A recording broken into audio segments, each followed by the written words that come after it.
الشيطان الرجيم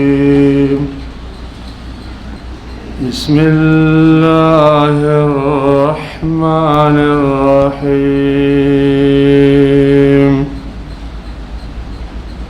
قل هو الله أحد الله الصمد لم يلد ولم يولد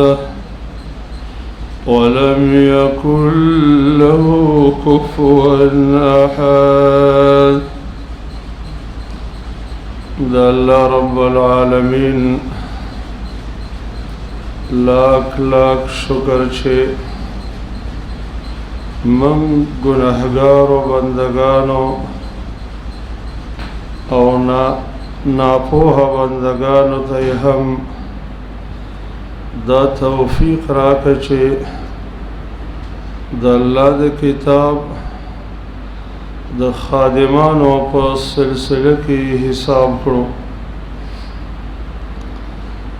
اللہ رب العالمین نا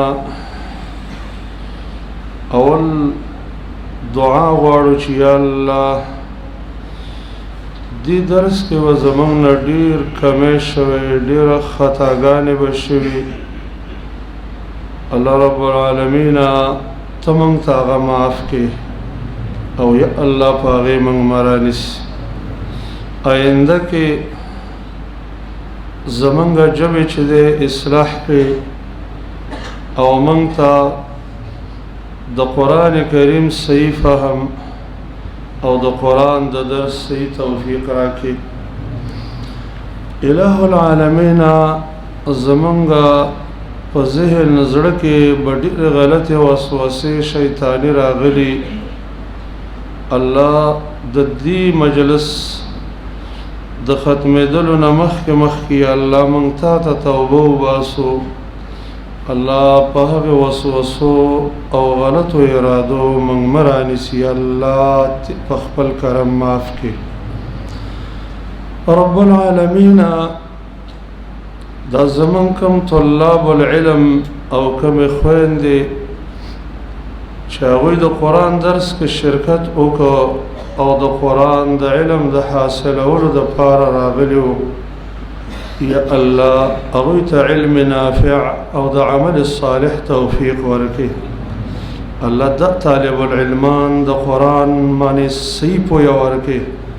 او بے دا قرآن کریم دا خدمت کولو توفیق ورکی. یا اللہ دا دین امامان تی جوڑ کے اللہ استاد کتاب پا خدمت کی موفق لرے. سورة الاخلاص دا دی بلنم دے سورة التفرید بلنم دے سورة التجرید بلنم دے سورة التوحید بلنم دے سورة النجاة بلنم دے سورة الولاية بلنم دے سورة النسبة سورة المعرفة سورة الجمال سورة المقشقشة سورة المعوذة سورة الصمد سورة الآساس سورة المانعة سورة المغفرة سورة المحتضر سورة البراءة سورة المذكرة سورة النور سورة الإنسان سورة الإيمان سورة قل هو الله أحد. سورة قرآن کریم دا سورتنا جلیل القدر سورت دے دیو سورت لستلو بانے انسان تا لس لاکا نیکیانی ورکا ولیشی لس لاکا. دا خبر دا صحیح حدیث ثابت دا یوزل النبی صلی اللہ علیہ وسلم صحابہ کرام تو فرمائل چتاسو تیارے ہو کئی زبتاسو تد قرآن کریم درہی محیص للم صحابه کرام تیار شو چې درېمه حصہ لوستل خو د قرآن کریم ډېر وخت غواړي پورا تیاری وکړو کله چې د الله نبی راغی نو هغې ورته صرف سورة الاخلاص ولوست د الله نبی ورته ویل د الله نبی نه پوښتنه وکړه چې تاسو فرمایلو چې د قرآن کریم درېیمه حصه به لولو تاسو خو صرف سورة الاخلاص ولوست هغه فرمایل والذي نفسي بيده انها لتعدل ثلث القرآن فآغی ذات میں دی قسم وی چې زما روح داغه پلاس کې د قرآن کریم د درېیمه حصې سره برابر دی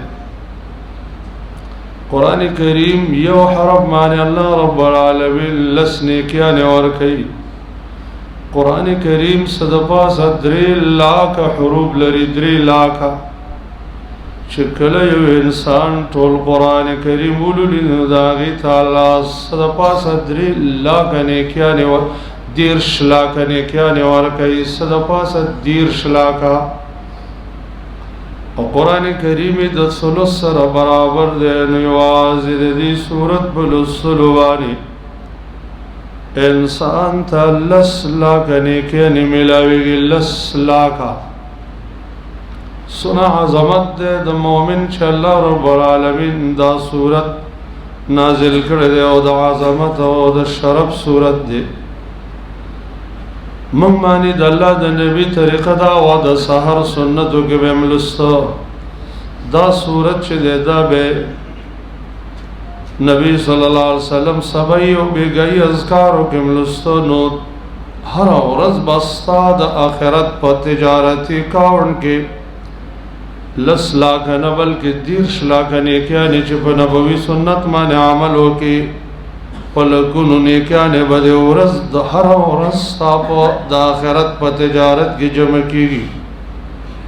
ډېر لوی احسان دی د رب العالمین د دې یو بل شرف او عزت د دې صورت دا دی چې کوم یو انسان د دې صورت سره مینه لري الله به جنت ته داخلوي حدیث کې راځي نبی کریم صلی الله علیه وسلم د مجاهدینو د یو ډلې امیر مقرر کړو بل روایت کې راځي د قبا والا او امیرو د قبا والا او امامو اچھا بکل دوی لمنز کو نو صورت بل صورت بے میل او صورت الاخلاص بے میل ملگرو تینو مطالبہ وکړه صرف صورت الاخلاص وایا او یا چې ده بل صورت وایا دیو تو الکما پس منز کوئی زبدی طریقہ منز کو کنی بل امام ځان له مقرر کړي نو هغه خو بل امام نه مقرر وجدا دا چې دا پټولو ملګرو کې غوره انسانو نبی صلی الله علیه وسلم ته درخواست وکړه الله نبی دا راوغوښتل ویل ولې دې ملګرو خبره نه منله هغه فرمایل چې وجدا او د الله رسول چې دې صورت سره زما مینه ده مینا می بدی وجد چې دا صورت د الله صفت په ذکر دی او زما د الله د صفت سره مینا ده او تو فرمایل چې ستا مینا د دې صورت سره به تعالی جنت ته داخل کی دیو بل روایت کې راغلی دی چې دا غي په سند کې لفظو او د چې نبی صلی الله علیه وسلم فرمایي کم یو انسان لسکر دی سورة الاخلاص ولول انو اللہ باغل جنت کی او قصر جوڑ کی عمر بن الخطاب رضی اللہ عنہ فرمائل چھ بیا خوبا منگا لولو دا سورت دیر ویل اللہ ہم دیر اجر در کئیم سورت مناسبت دا مخی سردا دے مخی اللہ رب العالمین دے انسان دا تباہی ذکر وکو چې الله دا تبا کو دا انسان په مقدس مګبانې د اعلی نسب والا انسان او د نسب ډیر اعلی او قرشي هاشمي مال او دولت امډیرو جمال امډیرو بچیان امډیرو تجارتونه زیاتو دي سره سره الله تباکو سوال ذهن تراله چې دا ولې تبا شدا خو سیدو کنه دا خو د الله د نبی تا چاچا او د الله د نبی ترو کلام پکې او اعمال او دولت امزیاتو تجارتونه امزیاتو دا ولې تباش الله د الله په دربار کې خبر په تجارتونو باندې نه دا رنګ د الله په وړاندې باندې خبره هغه د دین په بنیاد باندې د ډېر یو بهترین مسلې نه منکر چا مسله د توحید دا تاسو دا د یو مسلې نه خلاف او چاغي مسئله دا مسله د توحید ولیکي غین منلام د الله نبی چې کله او ته توحید دعوت ورکونو غي ول تبل لك سائر اليوم هلاك شتواش دین د راجا مکړو الله ول تبت يدا ابي لهب وتب سورۃ نزول مبارک روایت راځي چې مشرکان را د الله نبی ته ویل تری مونږ ته ربنا سب بیان کا د الله نبی ډېر وسه چې څنګه د ربنا سب بیان کوم زما رب چې هغه خو والد ولد نه لري الله دا سورۃ نازل کړه او دا سورۃ المعارفه وای زګه او دا سورۃ النسب وای مطلب دا ده څنګه چې د مخلوق تعارف د بندگانو تعارف آغا په نسب باندې راځي نو د الله تعارف په دې صفات راځي قل هر خبر باندې د الله رب العالمین د طرف نه حکم دی چې دا مدین ورسا ځکه الله رب العالمین خپل نبی ته حکم کړی چې بلغ ما انزل الیک د الله د طرف نه چې درمنې نازل شوی دی نو دا ټول ورسا خو کله چې یو مسله کې ویل شي چې قل دغه به اشاره چې دا ډېره مهمه خبره ده نو الله ځکه د تبلیغ حکم دوباره وکړ او یا هو الله احد هو دا ضمیر شان وتعال کیږي ضمیر شان مطلب دا دی چې د لغت عربی او قانون نه چې کله یو مسله ډېره مهمه نو دا غي په ابتدا کې ضمیر شان راوړي دا به د دې وروستو مسئلې په عظمت باندې دلالت کوي دویم چې د دا ضمیر راځي د هغه رب ته چې کوم په سوال کې ذکر دی چې مشرکان ویلو ته د رب نسب بیان کا وهو دغه رب چې تاسو دا د نسب مبارک پوښتنه کوي الله دې الله رب د لفظ شرح په بسم الله کې ذکر شوی و چې هغه ذات چې هغه د الوهیت مستحق دی او د ټولو صفاتو د کمال خاوند دی احدنا غیر کی واز ذات دغه بذات کې شریک نه لري په صفاتو کې شریک نه لري په افعالو کې شریک نه لري بعض خلق را پاسې دي د الله سره په ذات کې شریک جوړ کړي دي لکه مجوس وای د خیر خالق چې هغه نور دی او د شر خالق چې هغه ظلمت دی الله وینا الله رب العالمین یوازې کی ذات دی یہ بعض خلق را پاسې دي چې د الله سره په افعالو کې شریک پیدا کړي دي وای چې بعض کارونه الله کوي د خیر کارونه او د شر کارونه چې د شیطان کوي الله وی نزه یوازې د ټولو کارونو کوونکی الله یوازې دی بعضې الله سره په صفاتو کې خلق شریک جوړ کړي دي عالم الغیب د الله صفت دی خلق را پاسېدلي دي د الله سره په دې صفت کې انبیا او اولیاء شریکان جوړ کړي الله الصمد. الله رب العالمین بے حاجت ذات دے، د ټولو مخلوق ټولو کائناتو نه غنی دی او ټول کائنات هغې ته محتاج دي. الصمد امام قرطبی رحمه الله 14 معناګانې ذکر کړي دي. اول یو څو د هغې نه به ذکر کو چې اول د هغې نه زجاج وایي صمد څه ته وایي؟ السید الذي کمل فی صعده ويصمد إليه الناس في كل شيء. او ذات ته صمد ویل کېږي چې هغې سرداري پوره یو ټول مخلوق هغه طرف ته توجه کوي په هر شي کې. اکرمه معنا کوي الذي يصمد إليه الناس في الحوائج. او ذات ته صمد ویل کېږي چې ټول کائنات هغه ته توجه کوي په حاجتونو کې. بعض علماء معنا کوي وایي صمد څه ته وایي؟ هغه سردار چې د هغې سرداري پوره ده، هغه شریف چې د هغې شرافت پوره دی، هغه عظیم چې د هغې عظمت پوره دی، هغه حلیم چې د هغې حلم پوره دی، هغه حکیم چې د هغې حکمت پوره دی. کامل دی په ټولو صفاتو کې. شرف سید سردارۍ کې کامل، شرف کې کامل، عظمت کې کامل، حلم و حکمت کې کامل.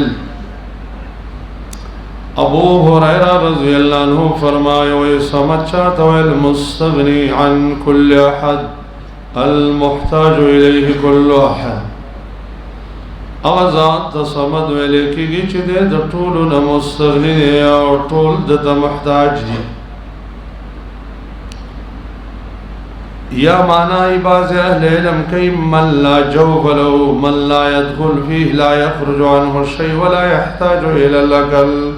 خوراک او اسکاک ته چې حاجت نه لري. لم یلد ولم یولد. نه الله رب العالمین چاله را زیږولی دی او نه الله زیږولی شي. نه د الله دپاره بچي شته او نه د الله رب العالمین دپاره والد شته. لم یلد کې چې دی رد دی په څلور قسمه ډلو باندې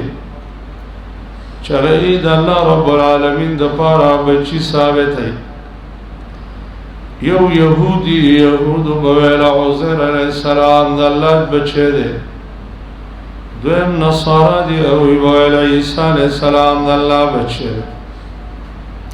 قرآن دا دوان ذکر کردی وقالت الیہود عزیر ابن اللہ وقالت النصارى المسیح ابن اللہ. درم قسم مشرکان دی چاگئی بویلا ملائکی دا اللہ نون دی. سلورم چی دی آغد دی دور مشرکان دی چا اللہ لرا والدی حکمی خون ثابت ہے. لیکن اللہ رب العالمین دا پارا والدی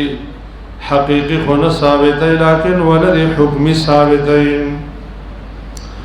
وَإِذَا دا اللہ رب العالمین نازولی دی نازولی سے مطلب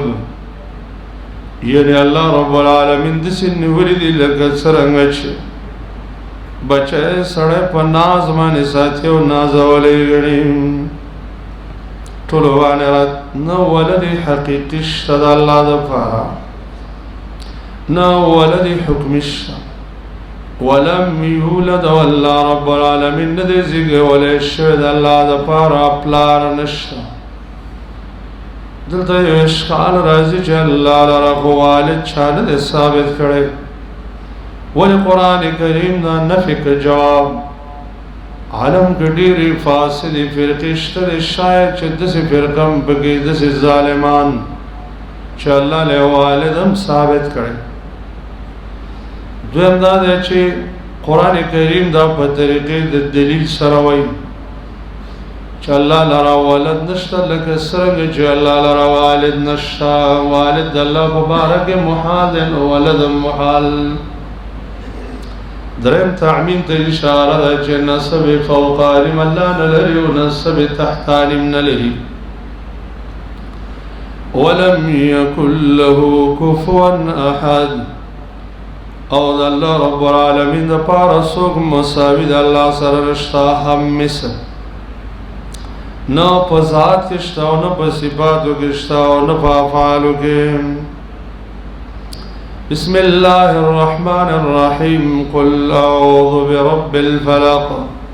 من شر ما خلق. سورة الفلق د دې او د دې رستو سورۃ دوانو ته سورۃ الناس دې دوانو ته معوذتين موي دې ته مقشقشتين موي. د دې سورۃ د دې دوانو سورتونو انتخاب د قرآن په دې ترتیب کې په آخره کې ځکه وشو په دې ترتیب مصحف عثماني کې وجه دا ده چې کله قرآن کریم ولوستل شو نو د هغې د وجه نه چې دی په دې زړه کې د توحید یو ونه راوختله یو ونه شجرة التوحید راوټوکېدل او بیا د هغې اهم مقصد دوباره بیا خلاصه شو توحید. داسې ونه ده چې قرآن کریم د هغې تذکره کوي چې الم تر کیف ضرب الله مثلا کلمة طیبة کشجرة طیبة. تنگوری چې الله رب العالمین د کلمې طیبې مثال ورکوي لکه پاکه ونه طیبه ونه هغه دومره خوندوره ونه ده چې تؤتي اکلها کل حین باذن ربها. میوه داره ونه ده او هر سیزن کې میوه ورکوي څلور واړه سیزنه کې دنیا کې هم د هغې ثمرات شته قبر کې هم شته حشر کې هم شته جنت کې هم شته. داسې ونه دشمنان ډېر زیات لري د دې ونې دشمن چې دی حاسد شیطاني دشمن دی حاسدي دشمن دی ساحر او جادوګري دشمن دی. قانون دا دی چې یو ونه ده او ډېره قیمتي ده او د هغې دشمنان هم ډېرې نو هغې له خلک حفاظتي تدابیر کوي. نو دا دوه صورتونه د دې عقیدې د کوم چې زړه کې پرته ده د هغې حفاظتی تدبیر ده حفاظتی څنګه د دې په وجه باندې د هر قسم شر نه انسان محفوظ کیږي. د الله نبی فرمایي څومره خلکو چې په څومره امور باندې فنا نیولې ده نو د دې دوه صورتونو په شانه پکې بل نشته. ما تعوذ المتعوذون بمثلهما. د دې صورتونو ډېر عظمت او فضیلت وارد دي. حدیث امام بخاری رحمه الله نقل کړی دی په خپل صحیح چې یو یهودي و د نبی کریم صلی الله علیه وسلم هغې باندې سحر او جادو کړی و. د هغې نوم لبید ابن العاصم. لبید ابن العاصم په دې نبی صلی الله علیه وسلم باندې جادو کړی و د دوی یختانې پیدا کړي او پای کې کړی و. نبی صلی الله علیه وسلم داسې بیمار شوی او معمولی سناس اثر پې شوی و اثر صرف قوت خیالي باندې شوی و یخیل الیه اته به خیال کې راتلل چې دا کار یې کړی دی ابې نه و کړی یا دا کار یې نه دی کړی هغه به یې کړی و. د الله نبي ودونو دوه ملایکې راغلې یوې سر خواته کېناستله یوې خپو دواړو خپل مابین کې وویله چې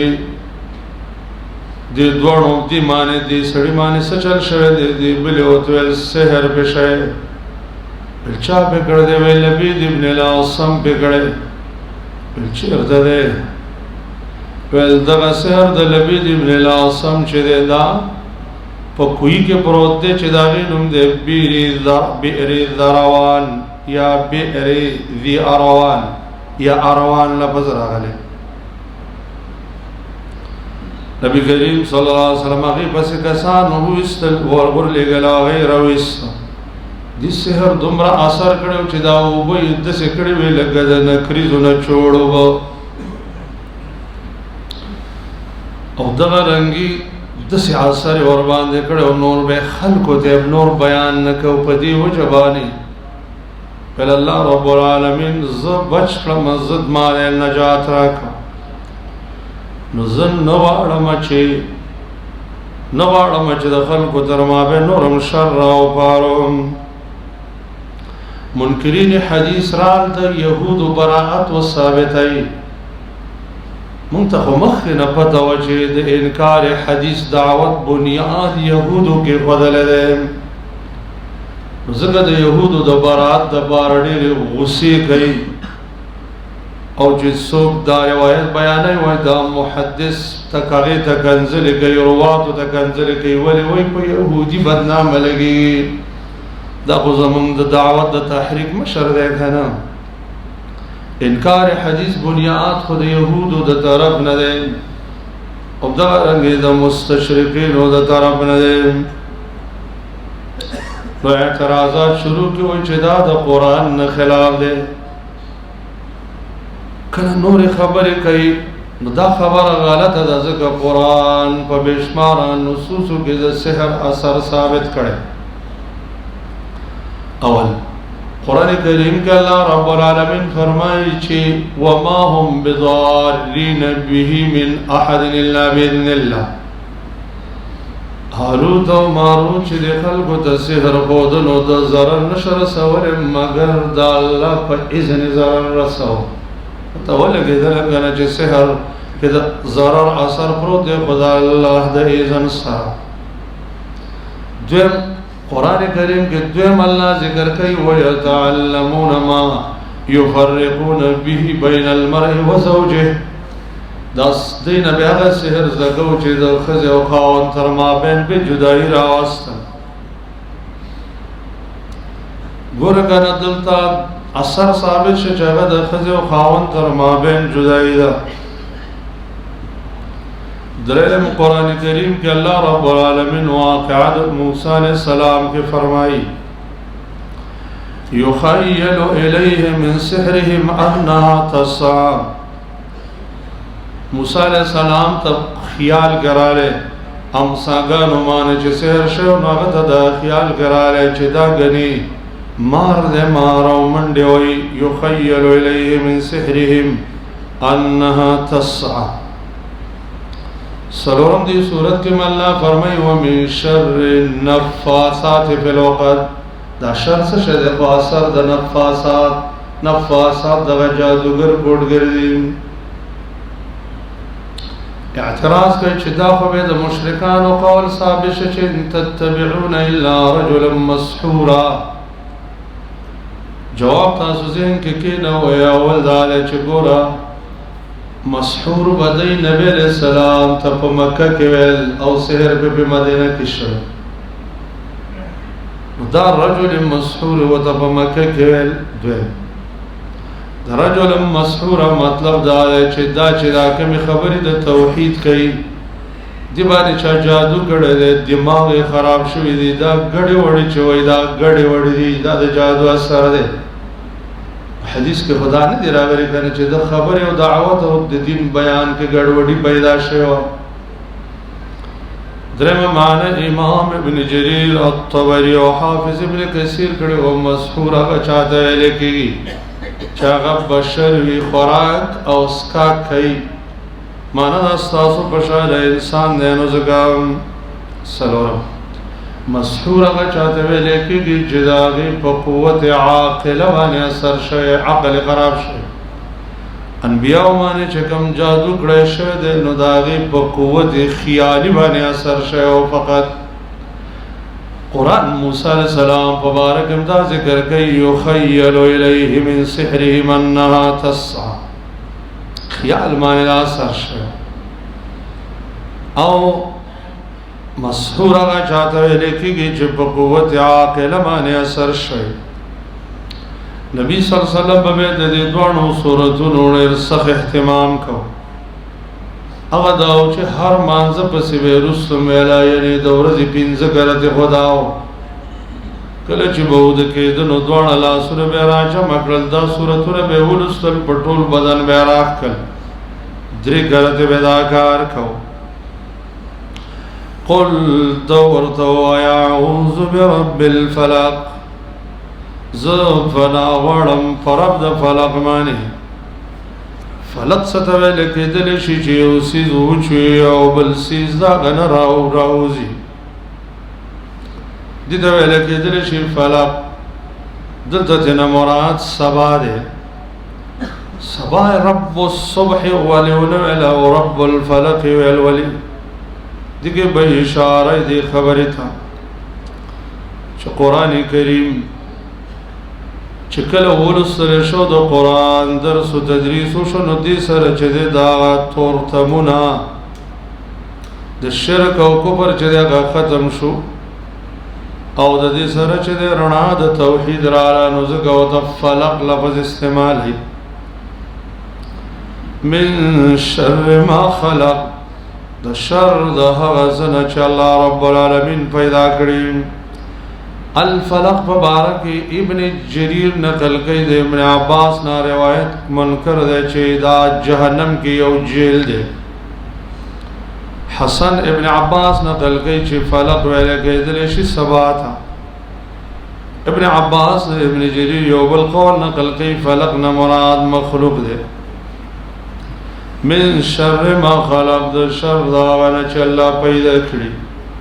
آیت بدلیل وی چې خالق دا خیر و شر دوړو الله رب العالمین دی، لیکن نسبت د شر الله رب العالمین ته نه کېږي ادبا. یاد دی چې الله رب العالمین چې څه پیدا کړی دی هغه خیر دی، شر نسبت سره مخلوق ته ګرځېدلی. د مثال په طور لکه باران نازل شي، باران خو خیر دی، خو بعضې کورونه کمزوري وي نو د باران په وجه باندې هغه راوغورځېږي. باران خو شر نه دی، خو دې کور د کمزورۍ د وجه نه دله شر وګرځېده. من شر ما خلق به موږ ته د الله نبي د هغې تفسیر کړی دی او د هغې نه پناه غوښتلې ده. لکه چې د الله نبي فرمایي اللهم اني اعوذ بك من جهد البلاء ودرك الشقاء وسوء القضاء وشماتة الأعداء. اللهم إني أعوذ بك من الهم والحزن والعجز والكسل والجبن والبخل وضلع الدين وغلبة الرجال. هرمنا بنا مغرمنا محصمنا فتنة الفقر فتنة الغنى فتنة المسيح الدجال. اغا علم چی فائدہ نورکی، اغا قلب زر چی نیریگی، اغا نفس چی نمڑیگی، اغا دعا چی نتبلیگی. زوال دا نعمتنا، تحول دا عافیتنا، ناگہانی مصیبتنا، دا طول غسینا، دا شر دا غانا چی اللہ چی انسان کردے او دا شر دا غانا چی ماندے کردے دا فقرنا، قلتنا، ذلتنا، دا ظالم کے دونا، مظلوم کے دونا، شقاقنا، نفاقنا، دا بد و اخلاقنا، دا اولگنا، دا خیانتنا، دا برگی بیمارینا، دا جزامنا، دا جنلیوانتوبنا، دا بدترینو بیماریانونا، دا حدمنا، دا تردینا، دا غرقنا، دا حرقنا، دا لڑمنا، دا شر دا نفسنا، دا شر دا نظرنا، دا شر دا زمرینا، دا شر دا مارنا، دا طول شر ندی دا من شر ما خلق مصدا. ومن شر غاسق اذا وقب، او دا شر دا تیارین چکل آغا داخلش. دای ولی ذکر کزک بدی وقت کے ضرری حیوانات راوزی. وقب ستوی وقب الشیء فی الشیء اذا دخل. دی وجه ند اللہ دا نبی حکم دے منگ تھا چکل داشپ شروع کی گی نو پدی اولنی چپا دشپ کے خپل ماشومان خپل کورنو کے بند کئی زکدی گیا ضرری سرکش شیطانان راوزی. ومن شر النفاثات في العقد، او دا شر دا چف کون گنا فی العقد پا غٹو کی. دا عادت دے دا جادوگرو جیو سیز لغٹور کی تار لیا اختلاو بے بیٹ کی چف او کی. النفاثات چی دے دا یہ صیغہ دا مؤنث راوڑا زگدا صفت دے دا نفوس نفس مؤنث دے، یا النفاسات زکا جمع مؤنث راوڑا چی دا کار دا کوڑو جادو منتر و دا پا زنانو کے دیر دی. معمولی غونډه کې سردار لاړ شي نو چرته دمګري لاړ شي چې په ما باندې څه چل شوی دی او څنګه چې دا شیطانان دروغ وایي پیریان دروغ وایي نو دا دمګری د هغې نه غټ دروغجني وایي په تا باندې سل جنیات ناست دي او هغه 50 سیکان دی او څه هندوان دی او څه مجوسیان دی او انسان دباو کې چې دا خو بالکل جنگ جهانی زما په بدن کې نغتې دی اوس تباه کېږم نو بیا ورته وایي دونه پیسې راکړه دا مشکل دی ختمېږي اول دا دی چې داسې شي له تک چې هغه تا ته خبر درکوي د امور غیبیو نه او چا در باندې کوډې کړي دي او بیا کور کې ورته ښایي بس چاچي در باندې کړي دي او مامي در باندې کړي دي او پلاني کړي دي کور کې په غم باندې واچوي دا د غیب او د امورو خبر چې څوک ورکوي د دې په باره کې د الله نبي فرمایي څوک چې دې کاهن ته ورغلی چې هغه د غیب او د امورو خبر ورکوي او هغه په تصدیق وکړو فقط کفر بما انزل علی محمد صلی الله علیه وسلم د الله د نبی په نازل شوي دین باندې کفر وکړ اس دمګرو پسې مگر ځئ دا دو سورتونه الله رب العالمین موږ ته رالیږلي دي او په دې ځان پوهه کوي معنا باندې دې عقیده جوړه کوي په نبوي طریقه په ځان دموي اذکار الصباح والمساء وایي الله به محفوظ کی ځکه اکثر په دې دمګرو کې کوډګر وي او د سید کتاب او سنت د مطابق دم هغه ډېر کم ملګري کوي نو من شر ومن شر النفاثات فی العقد دیو جن د ساحر مبارک کوډګر جادوګر مبارک د قران ډېر سخت فتوا ده قران کریم کې ورته الله کافر وای کنه وما کفر سليمان ولكن الشياطين كفروا يعلمون الناس السحر الله وی ولقد علموا لمن اشتراه ما له في الاخره من خلاق د سحر جادو کوډو منتر چې چا کوم برغه واخستله د آخرت کې صحیح سنۍ برغه ونه ومن شر حاسد اذا حسد او د شر د کینګر نه کله چې حسد ښکارک حسد ولکدل شي تمني زوال نعمت الله عن الغير الله رب العالمین په یو چا باندې نعمت کړي تر پاسه ګو دارمانو کې چې کاش الله رب العالمین د دنیا نعمت واخلي معلوم دې نه راګي چې د دنیا واخلي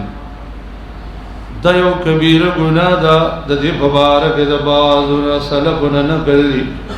چې دا الله د نعمتونو سره دشمنی مکوئ د الله د نعمتونو سره دشمنی ستوي او هغه دا چې سړی حسد کوي یو مسلمان الله یو نعمت ورکړي او تداواړي چې کاش کې جدا نعمت ته الله به تواخلي دي ته لکه دل شي حسد دا یو بدترین جرم دی یو بدترین بلکې علماء ذکر کوي چې اولنې هغه شی چې د الله خلاف په اسمانونو او زمکو کې شی دی هغه حسد دی ځکه په اسمان کې اولنې خلاف د الله رب العالمین ابلیس کو داغه باعث هم حسد او د آدم علیه السلام سره په دې مرتبه کې نه وکړه چې ولې الله دل دا مقام ورکړي چې ملائکه ته وایي سجده او توګي هغه د دې حسد په وجه باندې ابدي لعنتي جوړ شو د اور د ډلې قائد جوړ شو او د اسمانونو نه راښکته شو جهنم د جهنم سردار جوړ شو زمکه کې د الله رب العالمین د حکم خلاف اولنې چې د قابل وکړ په انسانانو کې د خپل ورور حابیل سره حسد شو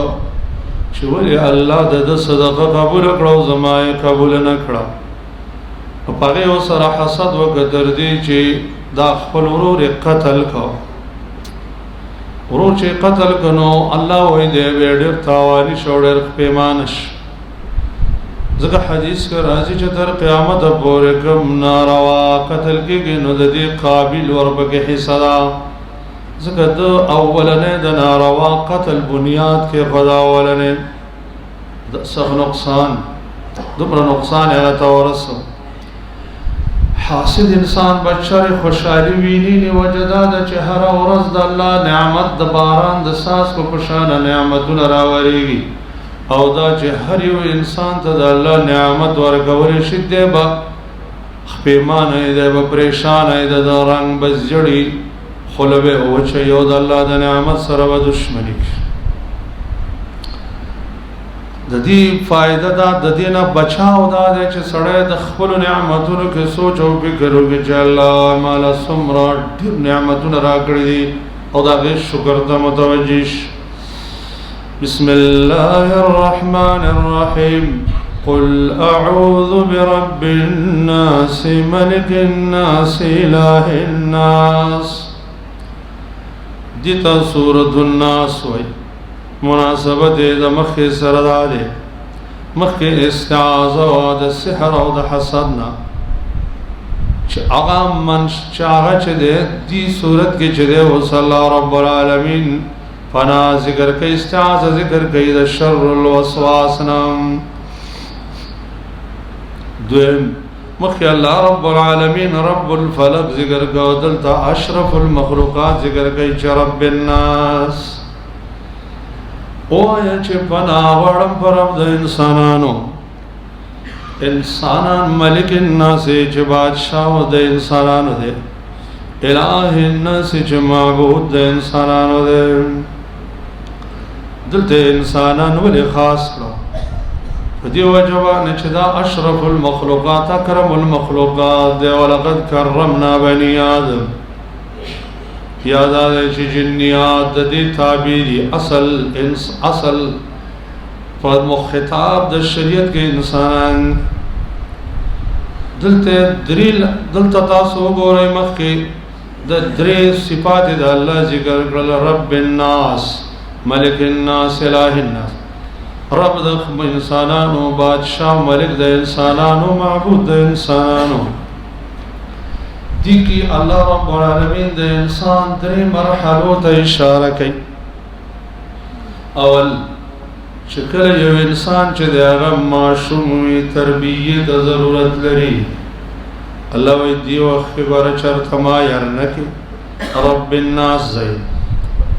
دویم شکل یو انسان قوت کې راشناغه بیا ملک او بادشاہ ته ضرورت لري اللہ یا قوت د بادشاہی حاصل یا اللہ ایک بادشاہی درکړه شونه غره په دی وخت ما يرنه کې ملک زیم ملک الناس درن جګل انسان بډای شي نو به سوا د عبادت او بندګۍ نه بلکار کول نشي نو په دی وخت کې چې دی وای الله وای ما يرنه کې زګ معبود زیم الہ الناس فنا دلته تاسو مخکې وګورئ مخکې د الله رب العالمین یو صفت ذکر شو چې رب الفلق او دا غي سره چې د درې شرونه ذکر شو شر غاسق شر النفاثات شر حاسد دی صورت کې د الله رب العالمین درې نومونه ذکر شو یو شر ذکر شو چې شر الوسواس الخناس وجدا جدا شر د ټولو شرونو بنیاد دی ټول شرونو ته دعوت داور کوي نو دا ډېر مهم دی نو د الله درې نومونو باندې د دین پناه واخلم قل اعوذ برب الناس وملك الناس من شر الوسواس چې دا د شیطان دا شیطان انسان ته جده وسوسه وراچي یو روایت کې راځي چې د سند په لحاظ سبق کې لږ شته خو د کتاب او سنت د نور دلایل نم ثابت دي چې د شیطان وسوسه د ذکر په وجه باندې ختميږي نبی کریم صلی الله علیه وسلم فرمایي شیطان د خپل خلد انسان په دې سینه باندې کې خوجلی وسوسه وراچي کله چې دا انسان غافل شي نو شیطان وسوسه وراچي کله چې د الله ذکر شروع کی نو بیا وسوسه خنس هغه پټ شي په شا باندې لاړ شي نو بیا وسوسه نه شي.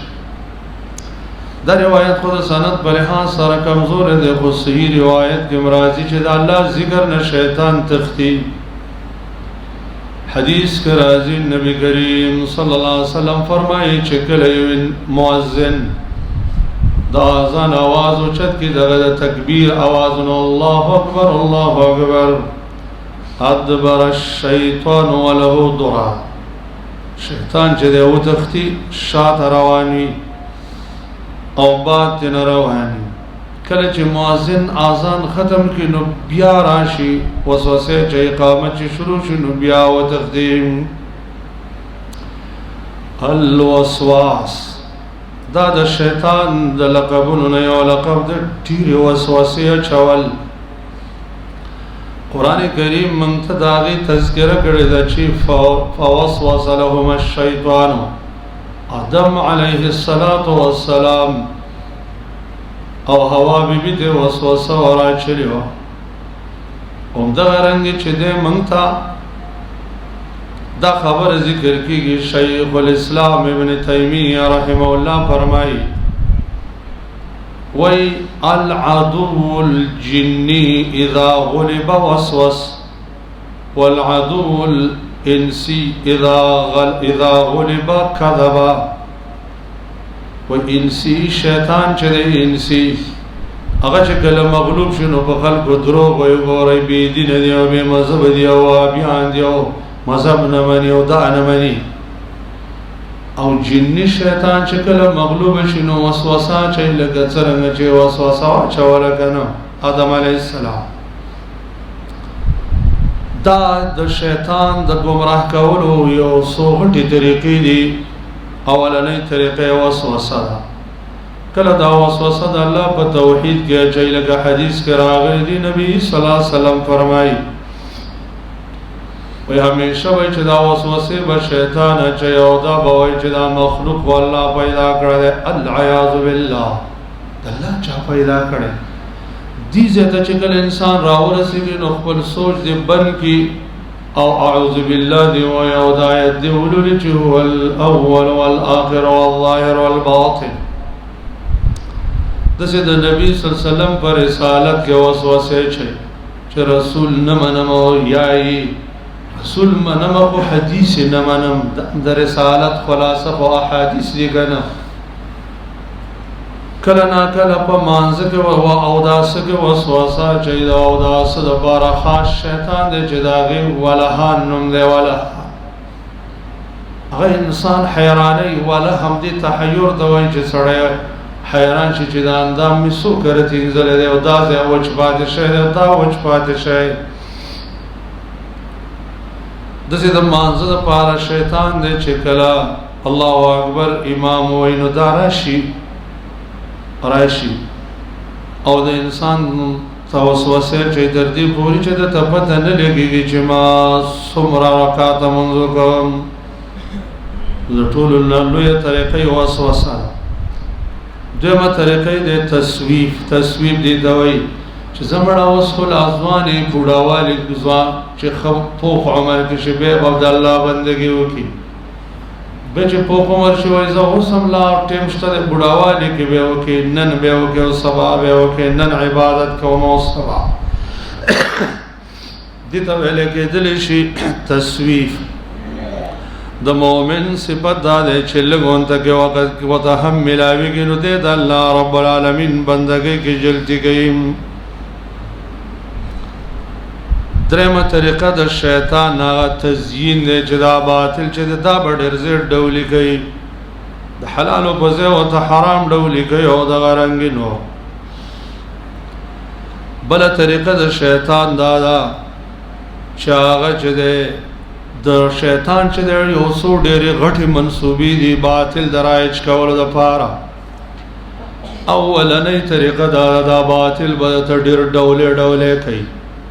لکه مشرکان شرک کوي وایي دا خو تعظیم د اولیاءو دی. تعظیم د اولیاءو مینه د اولیاءو دا خو صاحب د یو ورځ موندلې د وزي به عبادت به کوي سجدې به ورته کوي. ګوره څومره غلط کار دی. شرک بدترین جرم دی او څومره ډولۍ جامه کې ښکاره که چې تعظیم د اولیاءو څه خلک راضي د الله او د الله د رسول خبرې شاته ورځي او د خپلو استادانو پیرانو امامانو خبرې د الله او د رسول په خبرو مخکې کوي او وایي نه که نه دا خو د امامانو تعظیم دی او دا داسې بهتره خلکو او داسې او داسې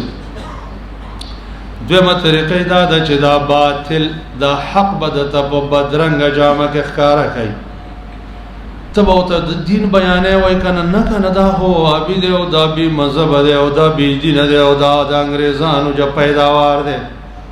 سبحان الله اوس انګریز سړي له پیسې ورکوي چې ته د قرآن او سنت باندې عمل کوه انګریز خو ځکه زموږ دشمن دی چې خلک د قرآن او سنت نه بندوي چې هغه قرآن او سنت ومنو قرآن او سنت ته تابع شو خلکو له پیسې ورکولې چې قرآن او سنت بیا خو انګریز نه دی خو مسلمان شه که نه کله ناکله به دا غلطې خبرې کوي دا حق چې دی دا بدرنګي درېمه طریقه دا د درېمه طریقه چې دا باطل به یو معتمد شخصیت ته منسوب کوي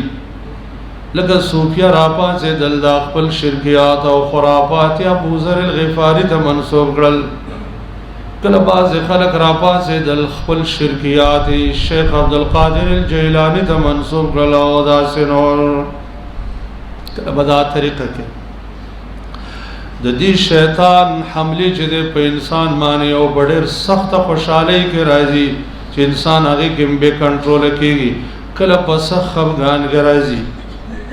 کله د غفلت په وخت کې راځي د بچاو طریقه دا ده چې کله یو انسان ته شیطاني وسوسې راځي اول دی اعوذ بالله وایي اول دی دا خبره ذهن کې کېنئ چې وسوسې چې انسان ته راځي دا د انسان د ایمان علامه ده بنیادی وجه دا ده چې ایمان شیطان د ایمان لوټمار او ډاکمار دی ډاکمار په هغه ځای ډاکه غورځوي چې په هغې کې سرمایه موجوده وي نو کوم زړه کې چې د ایمان سرمایه موجود وي شیطان هغې ته وسوسې ورځوي دیو جنا نبی صلی الله علیه وسلم نه صحابه پوښتنه وکړه ویل یا رسول الله مونږ ته کله ناکله داسې وسوسې راځي مونږ وایو چې په اور وسوځئ او ښکاره شو او دا وسوسې زمونږ په ذهن کې نوی راغلی نبی علیہ السلام فرمایل دا وسوسې تاسو په زړونو کې موندلې دي ویل دا خو صریح ایمان دی دویمه خبره دا ده د وسوسو نه نجات هغه دا دی چې سړی اعوذ بالله وایي ځکه دا اعوذ بالله دا موږ ته قرآن را ښودلی دا اما ینزغنک من الشیطان نزغ فاستعذ بالله اعوذ بالله وایه دویم دا دو صورتونه دی وایي دام د شیطان د وسوسو نه نجات دی دریم آیت الکرسی په باره کې حدیث دی چې کله دا سړی وایي شیطان ورته نشي نږدې کېدلی سلورم سورة البقره په باره کې راځي چې کوم کور کې سورة البقره لوستل کېږي هغې ته شیطان نشي راتلی پنځم د هغې نه آخرني دوه آیاتونه د سورة البقرې شپږم چې دی حامیم مؤمن چې دی تر المسیر پورې اووم د هغې نه د لا اله الا الله وحده لا شریک له له الملک وله الحمد یحیی و یمیت علی کل شیء قدیر چې سل کرتی و انسان ولولي نو هغې ته نه شیطان نه په امن کی اتم د هغې نه ډېر ذکر کولو په وجه انسان د شیطان نه محفوظ کېږي مخکې ذکر شو چې ذکر د اذان چې وشي شیطان د هغې علاقې نه تښتي نه هم کله چې انسان اودس کوي غوسېږي نو د شیطان وسوسې ورته کمې راځي لسم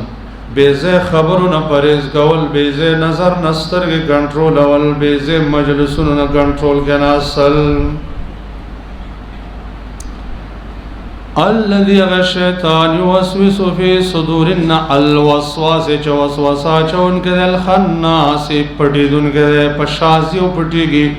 لکه مخکې ذکر شو چې د الله ذکر وشي دی پټېږي الذي يوسوس چې وسوسه اچوي فی صدور الناس په سینو د انسانانو کې سینه یې ځکه خاص کړه چې دا سینه د علم مرکز دی او شیطان هغه د جهالت داعی دی، خلق جهالت ترابلی. دویم دا دی چې سینه د ایمان مرکز دی او هغه د کفر داعی دی، خلق کفر ترابلی. نو ځکه دې سینې تاج من الجنة والناس، د پیریانو نه او د انسانانو نه. دلیل وایي چې څنګه شیطانان د انسانانو نه وي نو د پیریانو نه وي نو د انسانانو نه وي. قرآن هم ذکر کړی د شیاطین الجن والانس.